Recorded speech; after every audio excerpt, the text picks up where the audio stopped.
Let's take you on over to the streets of Johannesburg. That's where we find my colleague Hloni Mtimkulu, who's tracking developments at the 94.7 cycle challenge. A heated challenge today, no doubt. Not because of the treacherous roads, but I'm sure this heat wave can't be helping things. Set the scene for us where you are, Hloni.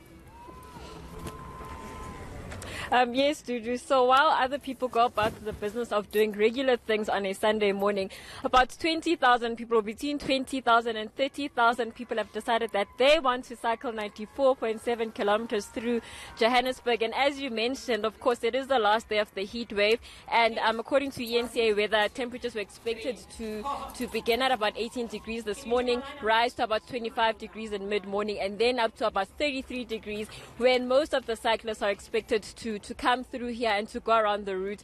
We did see the first bit of the elite cyclists who began at 5:30. They started making their way through Nelson Mandela Bridge at about the hour and 10-minute mark, and we've seen now a steady stream of cyclists coming through, and it is almost 2 hours past. And of course we know that the elite athletes, as the ones that did start at 5:30, will be done in about 2 hours, maybe 2 hours 15 minutes, 2 hours 30 minutes, not even, with some others not even done.